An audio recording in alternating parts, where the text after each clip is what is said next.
여러분 혹시 공들여 만든 교육 프로그램이 기대했던 것만큼 효과를 내지 못해서 고민한 적 있으세요?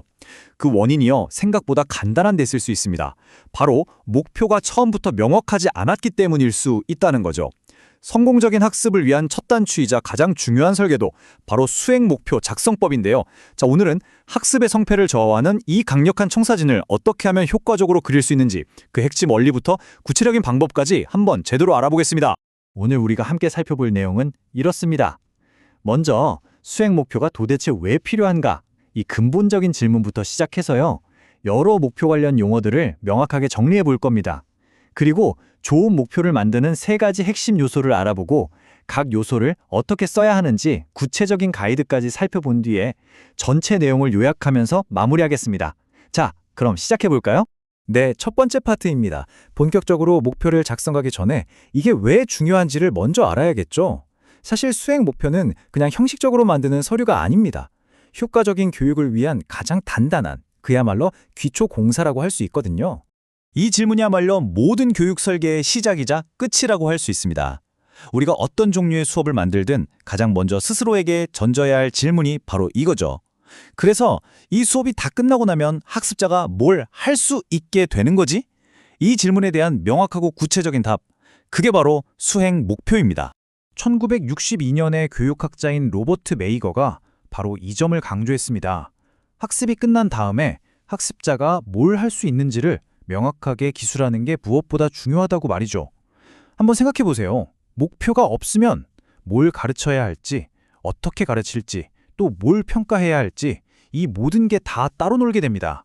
수행 목표는 바로 이 과정들을 하나로 단단하게 묶어주는 아주 중요한 연결고리 역할을 하는 겁니다.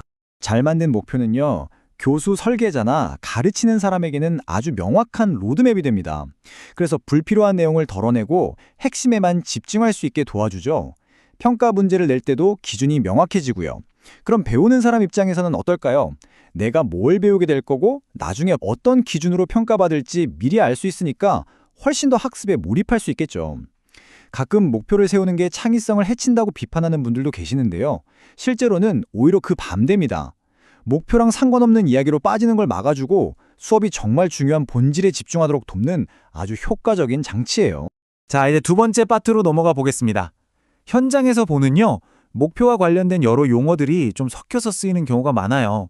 근데 이게 비슷해 보여도 각각 미묘하지만 아주 중요한 차이가 있거든요. 그래서 정확한 설계를 하려면 이 용어들을 명확하게 구별하고 이해하는 게 필수적입니다.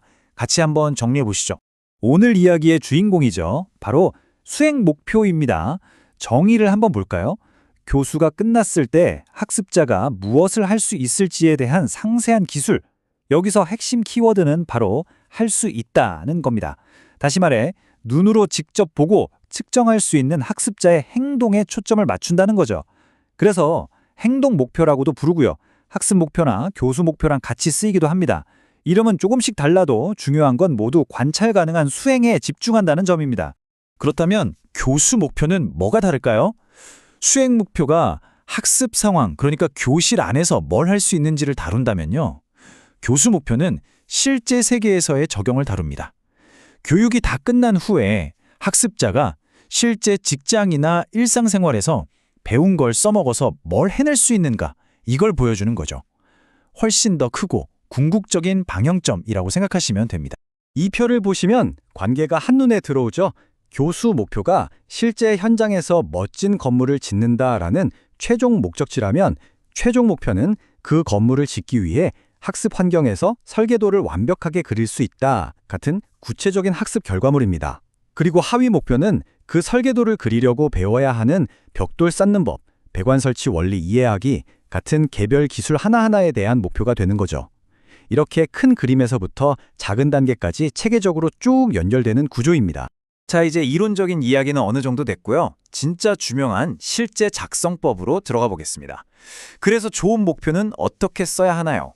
이 질문에 대한 가장 명쾌한 답은 메이거가 제시한 세 가지 필수 요소에서 찾을 수 있습니다. 이건 완벽한 목표를 만드는 공식이라고 보셔도 좋습니다.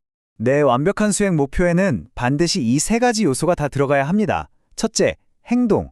학습자가 수업 끝나고 뭘 할 건지를 구체적인 행동으로 쓰는 부분이고요. 둘째, 조건. 그 행동을 어떤 상황에서 어떤 도구를 가지고 하는지를 밝혀주는 부분입니다. 마지막으로 준거, 그 행동을 얼마나 잘해야 성공으로 쳐줄 건지 그 기준을 제시하는 부분이죠. 이 세 가지가 합쳐져야 비로소 하나의 완전한 목표가 탄생하는 겁니다. 구체적인 예시를 들어볼까요?